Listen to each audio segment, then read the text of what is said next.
Same old man. Game over. You're gonna need a bigger boat. So serious. I am Iron Man. This is a tasty burger. Welcome to the In Session Film Podcast. Welcome to this podcast review for April 14th, 2025, and I'm JD Duran. And I'm Brendan Cassidy. Hey, thanks for joining us, everybody, for this conversation where on this review, I will be an actor. I'll be the director. Of the stage. I'll direct you and tell you where you're doing it wrong. Well, you know what? I did have my acting debut yesterday as we are recording this because my son, who I love, my 9-year-old Sam, made his first film. Oh gosh, I need to see this. I've been telling him that he needs to go into movies because he has a wild imagination. He's a very, very imaginative kid. Gosh.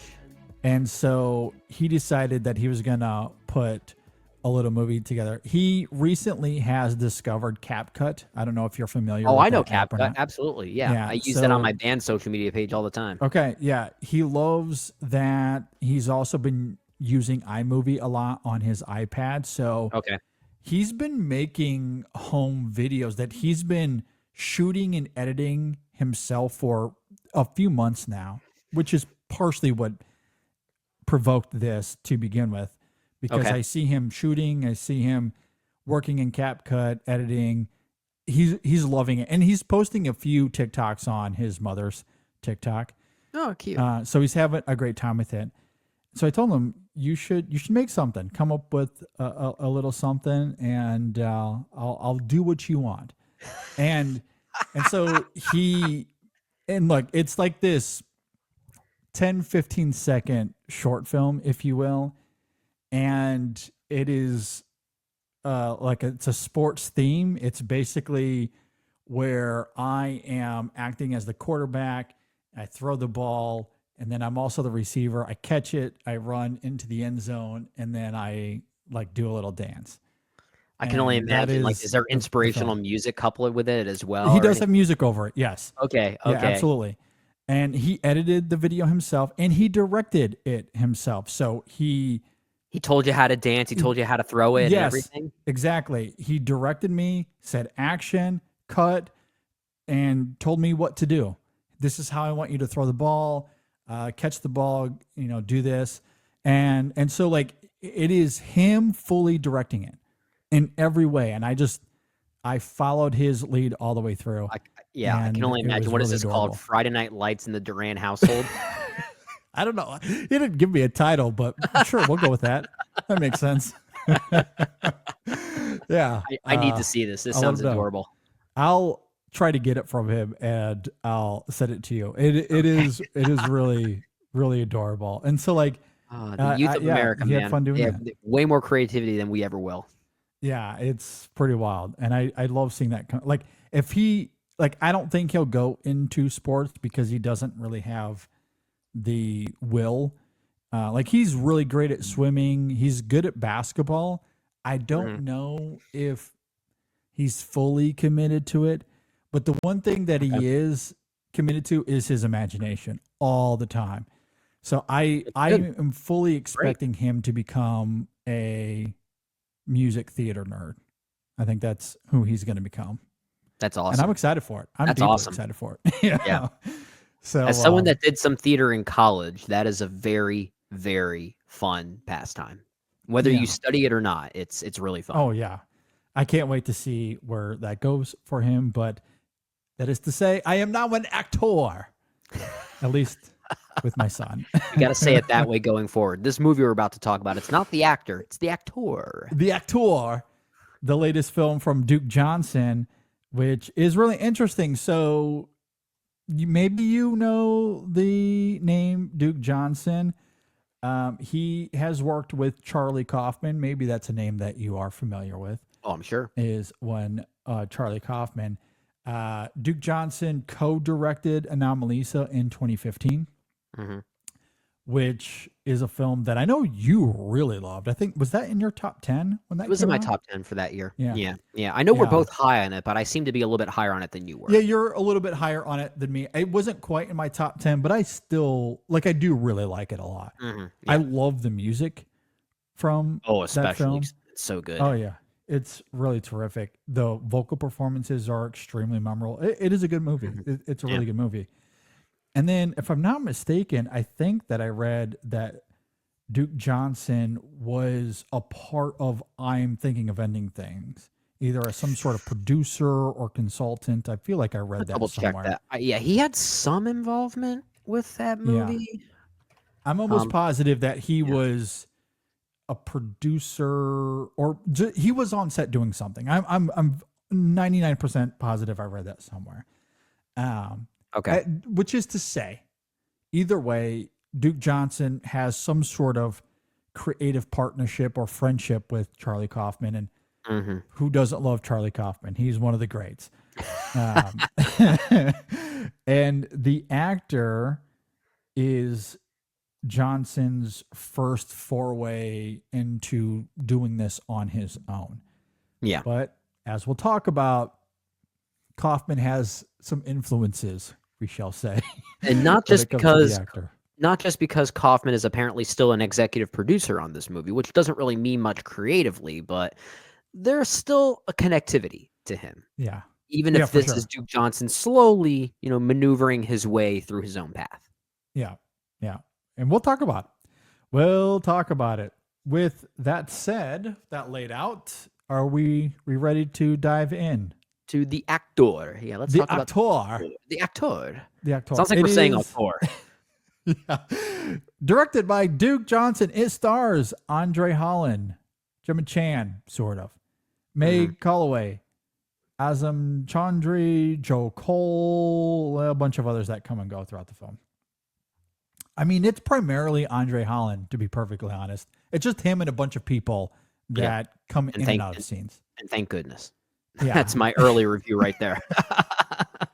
Fair enough. If you're not familiar with the actor, when New York actor Paul Cole is beaten and left for dead in 1950s Ohio, he loses his memory and finds himself stranded in a mysterious small town where he struggles to get back home and reclaim what he's lost. Okay, Brendan, what did you think about the actor? I'm going to laugh every time you say it that way. Sorry. I cannot begin to decipher what this movie fully means. So maybe that's the Kaufman influence kind of slowly trickling into it. I'd be very interested to see where this conversation goes as we try to uncover what the movie might be suggesting. I was certainly intrigued by it for most of the entire runtime. I think it's a very intriguing experience. Seems to take place in a world that is, but also is not our own. There's no clear definition as to where and when this really takes. I mean, there is a where, but it's not really the where that we're used to. This feels like another dimension. It almost feels Twilight Zone like, and I've seen a few critics make the comparison to Rod Sterling in the Twilight Zone. I think that's a very apt comparison. It's certainly going for that kind of vibe. Definitely takes place in the multiverse. It's the multiverse. Yeah, this is a Marvel movie after all. Exactly. This is André Holland's introduction to the MCU. Exactly. Yeah. Just wait till you see what the actor's superpowers are. It's glorious. It's amazing. It's amazing. It's a very beguiling film. And I think it's a very intriguing one, like I said. Really, it is André Holland that holds this together for me. I think he's very captivating pretty much every time he is on. I do wonder how I would have felt about it had it not been for such a strong lead presence like he brings to this. I think there is a point where the movie itself, I mean, it certainly trips over its ambitions, which is something we like to see. We like movies that are perfectly imperfect or like imperfect, but interesting detours, if that makes sense. And for the most part, this is a movie that is that. We want to see more movies like this that try things and stumble. There is a point where I feel like the movie itself and the narrative of it does begin to get a bit redundant for me. Maybe by the back half or so, I think it starts to spin its wheels a little bit too much.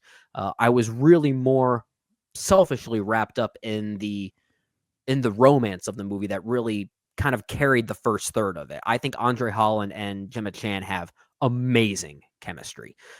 And while there is sort of a ghostliness to it that it only lasts for a brief moment, it's very fleeting.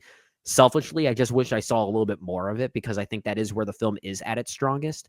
But I do think it's at least going in some interesting directions, mostly due to the way Andre Holland reacts to certain things and the people around him. So yeah, I'm curious to see where this conversation goes. I was very intrigued by the film. Curious to see what Duke Johnson does next, if he has maybe more of a refined idea after testing the waters with this one. Yeah, I've seen a lot of comments and reviews calling this film some sort of empty or hollow exercise, and it's giving me Warfare vibes because I think I saw a completely different version than everyone else. I hate those words so much. Like Yeah. I didn't love this movie, but it's not an empty movie. Like No, that is not a yeah. right word for this. I agree. There is plenty to be found here with Paul and his deep fear of losing his identity and the desperation to find it, even when you only have the ability to see yourself through the eyes of other people. And that is all he can do here. It's an idea that allows Paul to craft a new character based on the little information he's able to gather, only for that information to betray him and the clarity that defines him post accident. What makes the film so interesting is that Paul isn't able to piece together his life prior to getting a chair to the head. He isn't, which as a result leaves him in a place where finding his identity is not really possible. It's not possible. All Paul can do is act his way through it, and that becomes challenging when he can't remember his cues or dialogue. So I don't think that the film is empty, not by any stretch of the imagination. I think there's plenty to mine there that is fascinating. Could it have been molded in a better way? Yeah. Yeah. I agree. I don't disagree with any of the criticisms Brendan brought up earlier. This is a film that stumbles over its ambitions. Much of the final act, while it does give Paul some cogency regarding his ability or lack thereof to find his old identity, it is redundant to your point. It is overly long and underwhelming. I do wish it stuck the landing, but unfortunately it doesn't. On the whole, I do think there's a fascinating conversation to be had here. I do not think that it is empty, especially because of not just how it becomes this exercise of how acting your way through finding identity is a formidable thing to do. Sure. But it also becomes this I'm trying to, how do I phrase it without getting into spoilers? Like the way that the film ends, there's just this acceptance that is somewhat rewarding and also melancholic simultaneously. Just kind of giving in to the uncertainty. Just kind of giving in to the unknown. Yeah. Which I do think is really great. And you couple that with its dreamlike cinematography, as you talked about, which I do think is compelling. The cast is excellent. The Kaufman isms here, I do think, are intriguing. Yeah, they're there. It's just a film that kind of stumbles. There's ironically parallels when we're talking about the film on the whole, parallels to Paul himself, and that the film isn't able to find its own identity, and it tries to act its way through it as a Kaufman movie before realizing that its fogginess is now what defines it. I think this is a case of Duke Johnson still being a little bit too heavily tied to his experiences with Charlie Kaufman before being able to formulate his own voice. And that's why I said I'm intrigued to see what he does next, because I think when the film is unique, when it is doing something that I haven't quite seen before, I think it is quite effective. I love the sense of place of it. I love the way that it's basically visualized like this dreamlike stage play, the way that lighting shifts between different settings and different places is exactly how a stage play would change scenes. It's really intriguing in that way. Mhm. And the way that everything seems to be this kind of never-ending portal or loop and how everything ties together. There's a meta component here where Paul is maybe watching television and it ends up being the live show that he ends up acting on later on in the movie. So the Uh-huh. timing of everything really doesn't make sense, but I found that kind of stimulating. I found that very provocative. And I agree with you. I think empty is not the right word here. And I think that's a very often overused criticism that really has no meaning anymore. Some movies can be empty, they can be empty experiences. But in this case, I mean, maybe you can argue that some of its thematic ideas are a little trite, but that's not the same thing as empty. That's a very different thing. Yeah. But I think that's a very different kind of conversation here. I will say I like what you're saying about how even the title of the movie, as this literal actor trying to quote unquote act his way through what is essentially a unknown and meaningless existence right now, is very intriguing and very ironic. And I couldn't help but think of it as maybe some type of metaphor for how so many actors themselves can get so heavily lost in their own roles that pretty much everything just blurs together by the end of it. So I Yeah. would love to see how this movie relates to those who actually do work in the acting profession, and if there is Sure. any truth to some of that, because that was the thing I was getting from the most. And I found that at least pretty emotionally stimulating. Yeah, I agree. That to me, despite the film's blemishes, and it does stumble over its ambitions, Mhm. but I do think there is something really fascinating here as it relates to this actor attempting to find his identity after experiencing this amnesia, having no idea who he Mhm. is. The way that it is constructed here is refreshing despite its blemishes. And that's where I do Mhm. think it's able to overcome some of its triteness a little bit, because Paul, as an actor, he doesn't have any baseline for who he was before. Mhm. So he has to gather that information, and sometimes that information comes and goes because Yeah. of his He has to condition. do his research. Sorry to cut you off, but I don't know about you. There are times when he's leaving notes for himself and his own voiceover narration comes into play, and I'm thinking, this is very reminiscent of Memento. Oh yeah, you It can't yeah, help but see the Memento yeah, comparisons for but sure. even the way André Holland speaks, it's very reminiscent of Guy Pearce and his vocal mannerisms. It had to have been on purpose. I feel like it had to have Perhaps been. it could be. I mean, ultimately, these are very different movies. This They is are. They nothing like are. Memento in the end, but you do see those on the surface Those early comparisons for superficial sure. comparisons, at least in the onset. Absolutely. But as an actor who has no baseline, he has to do his own research, find out who he is, and then act his way through it only to realize that he can't. Mhm. And it is implied that pre accident, he was an up and coming actor who was quite successful. People really knew him. He was some sort of womanizer. Mhm. He had a lot of friends, was some sort of socialite, again, Yeah. that the film somewhat infers. But post accident, that's not who he is. Yeah. It is a very completely different baseline. And as he's gathering this information on who he was prior to the accident, he struggles to act his way through it. The identity that he's looking for is unachievable to him.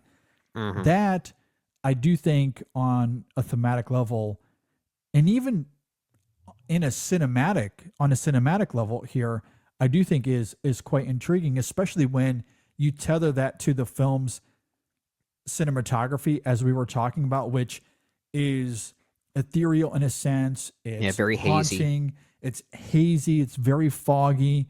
This is a story that is out of place in time, but also stuck in a specific place and time.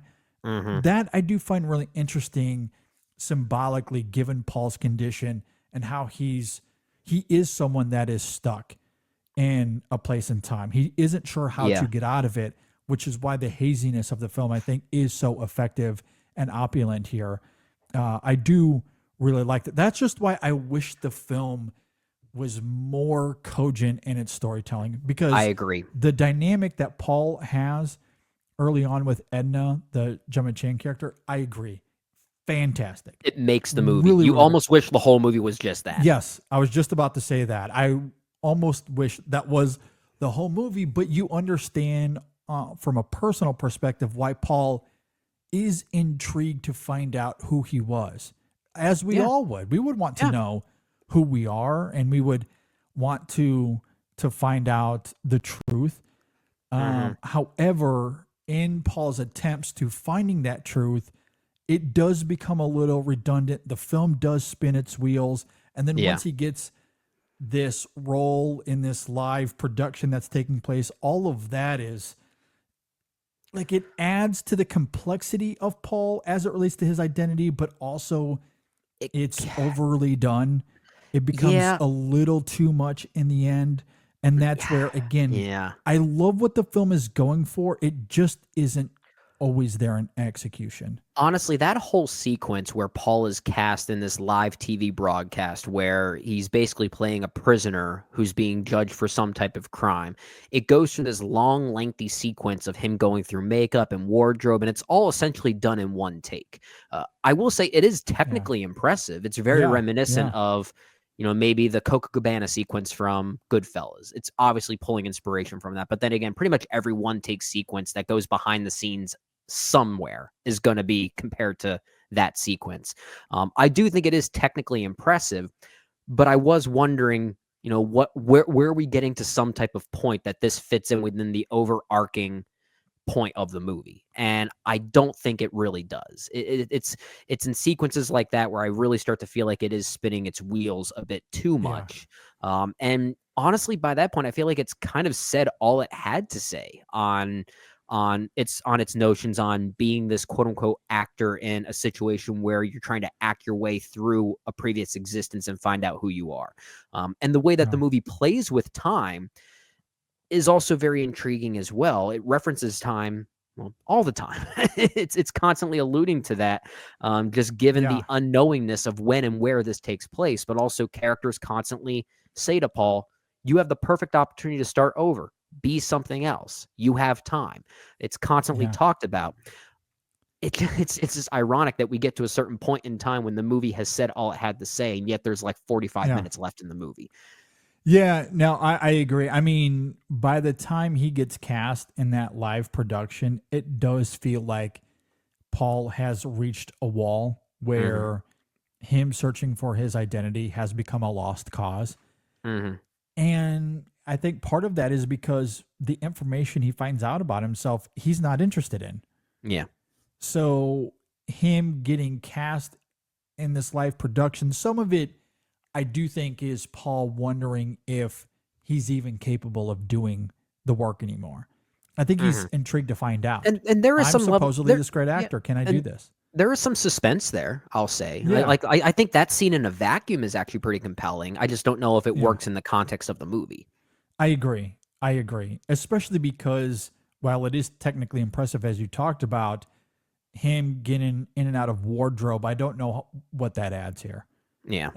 Like that, I feel like could have been condensed. It's also kind of jarring, too, because it's the one sequence in the movie that really calls attention to itself that it is a one-take sequence and has like a real like filmmaking backbone to it. There are a lot of lingering one takes here. It's not a very choppy movie from an editing standpoint, but that sequence was very distracting. It almost feels like it comes out of nowhere.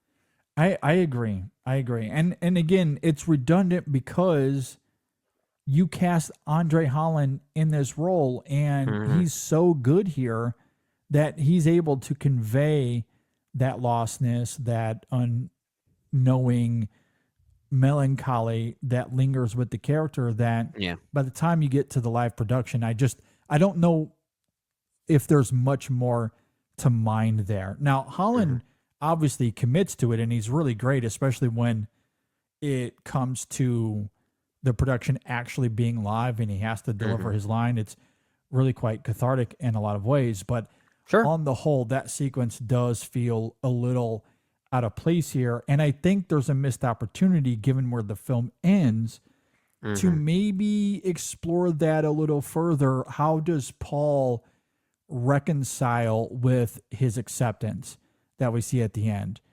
while the final sequence perhaps is a little gratifying, we love to see the connection.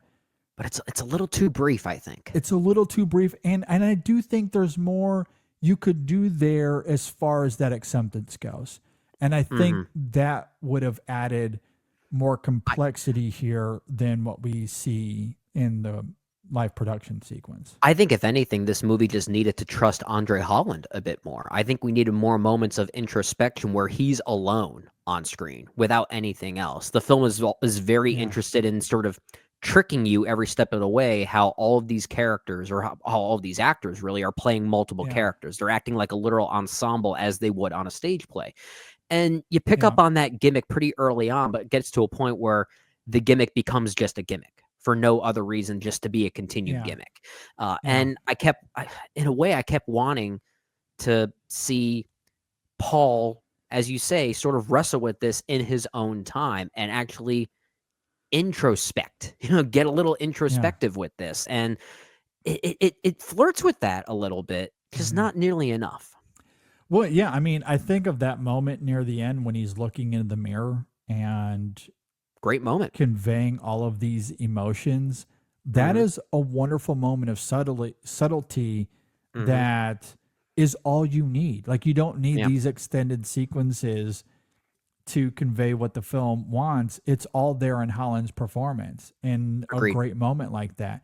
So yeah, you can take what you want to achieve here and condense it down and allow other sequences to breathe, such as what we see at the end. I would have loved to have seen that go further. Now, I do know that this is based off of a short novel or some sort of novel. I can't remember. Yeah, it's some type of novella. I think it is, if I'm not mistaken. Novella. Yeah. And I don't know what is in that novel. Maybe that is how the novel ends. Maybe it is pretty page for page how it was. Maybe it's a very faithful adaptation. I don't know. And if that's the case, fine. But as an adaptation to cinema here, to film, I wonder if the adaptation process. Well, the adaptation process obviously could have been more refined for the reasons we've already mentioned. But when it comes to the ending of the film, I think there was room to expand. Whether that's there in the novel or not, I think that would have been beneficial to this as a movie, especially given the performances and that dynamic chemistry between Holland and Chan. Would have liked to have seen the film take more advantage of that. Yeah. And I, when we called this movie redundant and how it kind of spins its wheels a bit, I don't think the solution is to condense the movie down a little bit. I think I've seen a few criticisms out there that this would have felt better as maybe a short film as opposed to a feature length. I don't know if that's the answer for a movie like this. I think if anything, it's just the movie is improperly balanced, if that makes sense. And I think it's maybe just shifting of focuses here and there to tighten where it needs to tighten things up. And that, again, could just be something that got lost in the adaptation process. Yeah, maybe the best thing about this film is that it's called The Actor, and Holland's performance is extremely subtle and expressive internally. And maybe that's what the film is suggesting, is that acting should be more subtle. Take note, Academy. Maybe that's its message. Internal subtle performances. That's the name of the game sometimes. They're very difficult. This is what acting really is. Yeah. It's all about subtlety. And of course, if we lived in a world where André Holland got nominated for Best Actor for this movie, you just know the Oscar clip was going to be the live broadcast where he's screaming, "I don't want to die." Exactly. 100%. There's no doubt. The one time, one goddamn time it gets crazy, that would have been the Oscar clip. Yeah. Yeah. Very interesting movie. I just wish it was tighter. I agree. Any other final thoughts? I mean, that's about all I have on The Actor. We didn't really call out some of the other players here, and pretty much everyone here plays multiple roles to some degree. Toby Jones is very effective here. Yeah. Joe Cole also very effective here. Really, the only two people that play singular roles are André Holland and Gemma Chan, and there's a reason for that. But and just want to call them out. Their chemistry really is too good. Like It is fantastic. in a way, I'd like to just see this movie redone as a standard trite romance. I'd be all in. Seriously. Yeah, I'd be all for it as well. Yeah, put them together. I mean, even looking at the poster, there's like this tantalizing, evocative chemistry they have. It's really great. It's kind of sweet. It's so sweet. It's endearing. I love it. Yeah. I know. I wanted to see more of that. I mean, I guess there is a level of satisfaction in that final scene just because of that dynamic. But there was definitely room for the film to do more, for sure. I agree. It is at times a very funny film. I will also say that. There are a few sequences here that are surprisingly very funny. wildly amusing. Yeah, I agree. Yeah, I don't disagree. And again, just to emphasize, I do love this film aesthetically. I think there's a lot to admire here. I love the camera work. It's a good looking movie. Love its its evocative imagery. Yeah, it is a great looking movie. Yeah, very like stage play, dreamlike film noir kind of thing going on. It's pulling from various aesthetics, and I think it does a fairly good job meshing them together. That it's not too distracting. Like aesthetically speaking, it does feel pretty singular. So I'll at least give it that. Yep. All right. Mild-ish recommendation, maybe. If you know what you're getting into. I certainly recommend it for those who are at least familiar with, let's say, the Charlie Kaufman isms that it's pulling from. Yeah. I think it's at least worth seeing just given the experimentation of it, because most people are probably into these kind of movies already. Yeah, I think that's very fair. Look, like I said at the beginning of this, I might have even noted this on the main show. I can't remember. But this is a film that's been on my most anticipated list for at least a few years now. And while it's not going to end up in my top 10 or anything at the end of the year, I don't think it was the biggest disappointment either. I did enjoy this. I did enjoy it. I'm glad on I the saw whole. it, yeah. Yeah, I just, a little frustrated that it doesn't fully realize its promise. Yeah, I agree. But I mean, it's not one that I sat there and was angered about at the end. I enjoyed it. No, I enjoyed it. Yeah, just not as much as I wanted to. Yeah, I'm with you there. Okay, that is The Actor. The Actor. André Holland.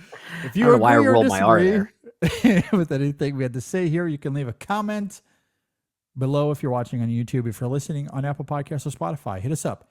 Facebook, Twitter, Instagram, Blue Sky. You can email us insessionfilm@gmail.com, but we would love to hear from you. Let us know what you think of the film. With that said, as we wind down here, be sure to go and check out our conversation on warfare. Brendan and I had a really, really fun and great discussion on that movie. Yeah. One of my favorites of the year. Hands down. Honestly, after that conversation we had, I'm about to say it as well. I wasn't sure if I was going to be that high in it pre-conversation, but post, I'm really happy with the film.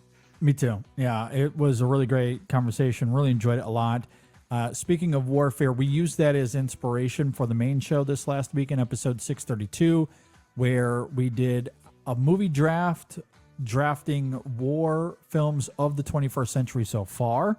Indeed. And that was great fun. Be sure to go and check out that episode, and also stay on the lookout for on our social medias, because we're going to put out a poll very soon as to whose draft you think won the draft. So whose lineup do you think won?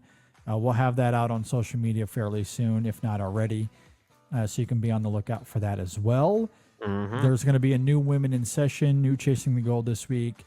And that's it. We have new t-shirt designs up on the store. You can check that out. They're really cool. They are really cool. Nice work, JD. Appreciate it. InSessionFilm.com/store or InSessionFilm.dashery.com. Either one, you can go and see the designs there. Really appreciate anyone that goes out and buys a t-shirt. Absolutely. With that said, thanks for listening, everybody. Thanks for watching. We'll see you next time on the In Session Film Podcast.